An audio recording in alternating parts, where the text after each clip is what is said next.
Sinopsis. Di lembah terpencil yang diselimuti kabut ababi, sebuah melodi kuno bangkit setiap kali rembulan purnama merangkak naik. Bukan melodi biasa, melainkan kidung malam, sebuah nyanyian tanpa suara yang mengiris jiwa. Kidung ini adalah penanda perjanjian gaib yang mengikat desa Kalimaya pada entitas tak bernama dari dalam hutan. Arga, seorang pemuda yang dibebani rahasia kelam masa lalu, harus berhadapan dengan teror kidung malam ketika adiknya, Kirana, menjadi sasaran berikutnya.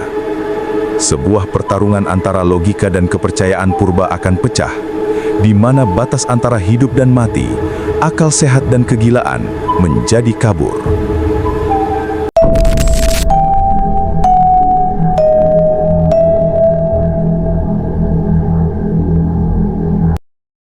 Sebelum kamu dengar kisah ini, pastikan kamu sendirian. Pakai headsetmu, kunci pintumu, dan matikan lampu. Karena cerita ini bukan hanya untuk didengar, tapi dirasakan. Selamat datang di Laku Gaib, channel yang berisi kisah-kisah horor tentang pesugihan, tumbal, dan perjanjian gaib yang masih hidup di sekitar kita. Beberapa berasal dari cerita nyata, sebagian dari legenda yang tak pernah selesai. Jika kamu suka suasana seperti ini, tekan tombol subscribe dan nyalakan loncengnya. Karena di setiap cerita, mungkin ada yang sedang mendengarkan bersama kamu.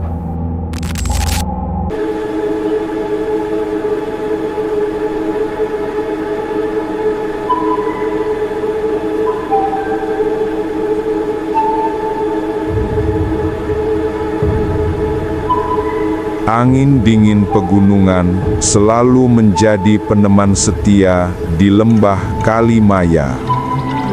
Sebuah desa kecil tersembunyi di balik jajaran bukit kapur yang mengerucut tajam, seolah sengaja menyembunyikan diri dari hiruk-pikuk dunia. Kabut tebal adalah selimut abadi yang memeluk Kalimaya, membuat desa ini selalu terasa seperti diambang senja. Disinilah Arga dan adiknya, Kirana, tumbuh besar di bawah bayang-bayang pepohonan pinus yang menjulang seperti penjaga bisu. Penduduk Kalimaya hidup dalam kepercayaan yang unik. Mereka meyakini adanya kidung malam, sebuah melodi tak kasat mata yang hanya bisa dirasakan, bukan didengar. Setiap kali purnama penuh merangkak naik di langit yang gelap.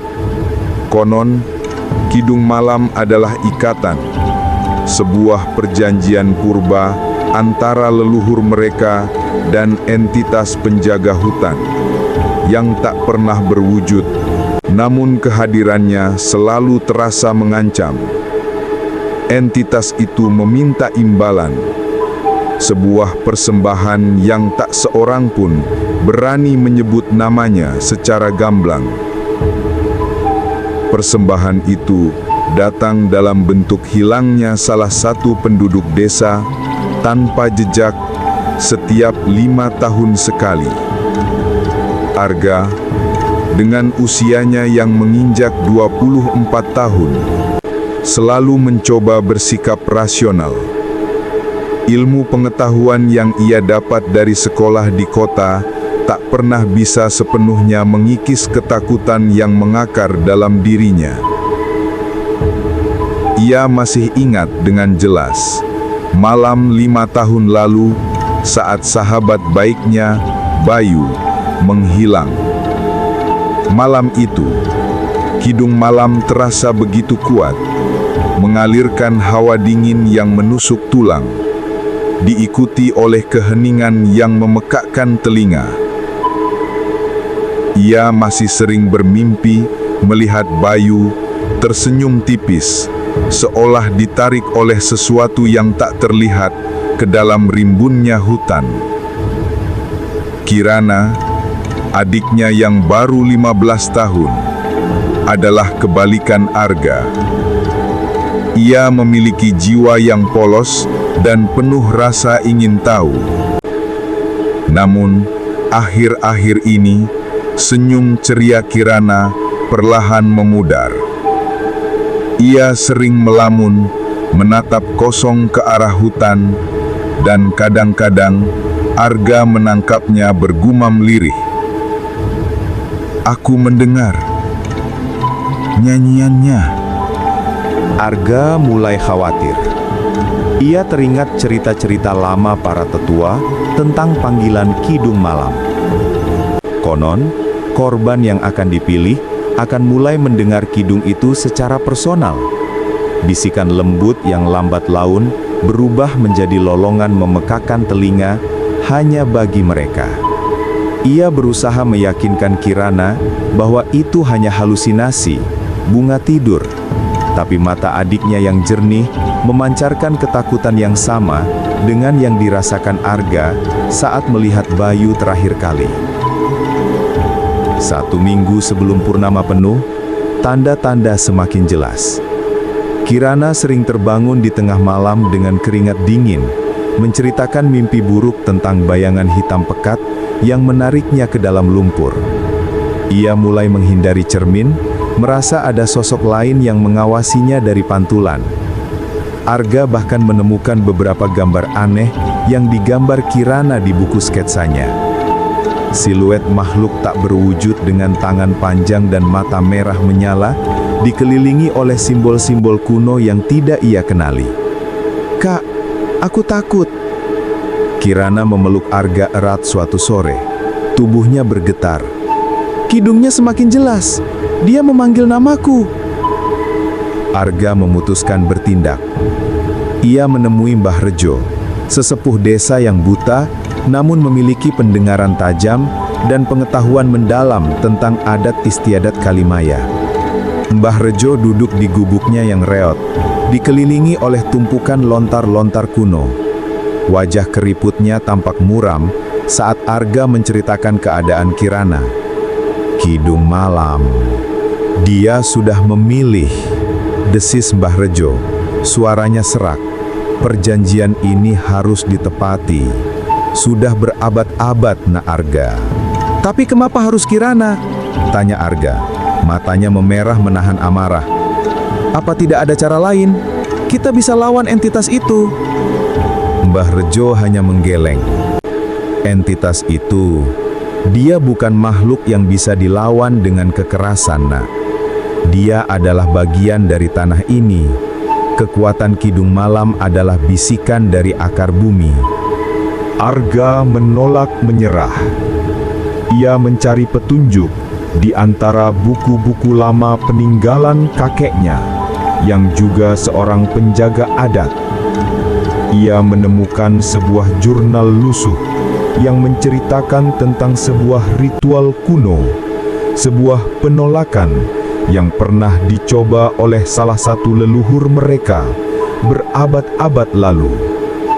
Ritual itu melibatkan pecahan bintang, sebuah batu permata yang konon mampu memecah konsentrasi energi gaib Kidung Malam, melemahkannya. Namun, ritual itu tidak pernah selesai karena pelakunya menghilang secara misterius sebelum purnama tiba. Pecahan bintang, menurut jurnal itu, disembunyikan di dasar sumur mati, sebuah sumur tua di tengah hutan yang sudah lama ditinggalkan karena diyakini berpenghuni. Sumur itu dalam dan gelap, diselimuti lumut tebal, dan udara di sekitarnya selalu terasa pengap, bahkan di siang hari bolong. Malam purnama semakin dekat, Kirana semakin kurus, matanya cekung, dan ia tidak lagi bisa tidur. Arga merasakan tekanan waktu yang tak terhingga. Dengan tekad bulat, ia memutuskan untuk mencari pecahan bintang. Ia menyiapkan peralatan seadanya, tali, lentera, dan sebilah pisau kecil. Saat Arga memasuki hutan menuju sumur mati, Hawa dingin menusuk kulitnya. Pepohonan seolah menjadi siluet-siluet raksasa yang mengawasinya. Ia mendengar bisikan-bisikan aneh dari dedaunan, seolah hutan itu sendiri hidup dan berbicara padanya. Sesampainya di sumur mati, Arga menelan ludah. Mulut sumur itu menganga seperti jurang tanpa dasar. Ia mengikat tali ke sebuah pohon besar dan perlahan menuruni sumur. Aroma tanah basah dan lumut menyeruak, bercampur dengan bau aneh yang tak bisa ia definisikan. Semakin dalam ia turun, semakin pekat kegelapan di sekitarnya. Lentera Arga hanya mampu menembus kegelapan sejengkal saja. Di dasar sumur, ia melihatnya. Sebuah celah di dinding sumur memancarkan cahaya biru redup. Itu adalah pecahan bintang. Saat ia meraihnya, sebuah energi dingin mengalir melalui tangannya, seolah batu itu berdenyut dengan kehidupan sendiri. Namun, bersamaan dengan itu, ia merasakan kehadiran lain di dasar sumur. Sebuah bayangan hitam melesat di sudut matanya, diikuti oleh suara mendesis yang begitu dekat, seolah makhluk itu bernafas di sampingnya. Arga merinding. Segera ia naik kembali ke atas, memeluk pecahan bintang erat-erat. Kembali di desa, kidung malam sudah mulai terdengar. Bukan lagi bisikan, tapi sebuah resonansi rendah yang membuat bumi bergetar. Penduduk desa mengurung diri di rumah masing-masing, memanjatkan doa. Arga bergegas ke rumah Mbah Rejo. Ia menceritakan penemuannya dan menunjukkan pecahan bintang. Mbah Rejo meraba batu itu dengan jari-jari keriputnya. Cahaya ini adalah harapan. Tapi entitas itu tidak akan membiarkannya begitu saja. Apa yang harus kulakukan? Tanya Arga. Jantungnya berdebar kencang. Bawa Kirana ke puncak Bukit Chandra. Di sana, di bawah cahaya purnama, pecahan bintang ini harus dihancurkan. Itu akan mengoyak selubung kidung malam, melemahkan perjanjian. Jelas Mbah Rejo. Tapi kau harus hati-hati nak. Entitas itu akan melawan dengan sekuat tenaga. Arga membawa Kirana, yang kini nyaris tak sadarkan diri, ke puncak Bukit Chandra. Rembulan purnama bersinar begitu terang, menerangi lembah dengan cahaya perak. Kidung malam kini tak lagi berupa melodi, melainkan raungan yang memekakkan telinga, seolah-olah seluruh alam semesta ikut meratap. Saat Arga mengangkat pecahan bintang, sebuah bayangan raksasa muncul dari dalam hutan. Bentuknya tak jelas, namun kehadirannya begitu menekan, memenuhi udara dengan aura dingin yang menusuk. Itu adalah entitas penjaga hutan. Ia tidak berwujud, namun Arga merasakan kemarahannya yang luar biasa. Angin kencang berhembus, mencambuk wajah Arga, seolah entitas itu mencoba menghentikannya. Arga memeluk Kirana yang merintih kesakitan dan memusatkan seluruh kekuatannya pada pecahan bintang. Ia membayangkan semua ketakutan, semua kesedihan, dan semua harapan yang ia miliki. Dengan segenap kekuatan, ia menghempaskan pecahan bintang ke batu besar di puncak bukit. Brak! Sebuah ledakan cahaya keperakan meledak dari pecahan bintang. Suara kidung malam terhenti seketika, digantikan oleh keheningan yang memekakkan telinga. Entitas penjaga hutan menjerit, bukan suara yang bisa didengar telinga manusia, melainkan suara yang merobek ruang dan waktu. Bayangan raksasa itu bergetar hebat, lalu perlahan memudar, seperti asap yang ditiup angin. Hening. Arga menatap pecahan-pecahan kristal biru yang kini berserakan di tanah. Kidung malam telah lenyap. Cahaya bulan kini terasa hangat, bukan lagi dingin dan mengancam.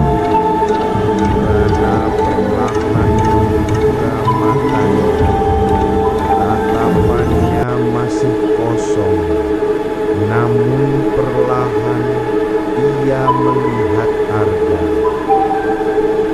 Kakak, suaranya lemah, namun itu adalah suara Kirana yang sebenarnya. Arga memeluk adiknya erat-erat. Ketakutan itu belum sepenuhnya hilang, namun ada secercah harapan. Perjanjian lama telah terpecah. Keesokan paginya, penduduk desa keluar dari rumah mereka.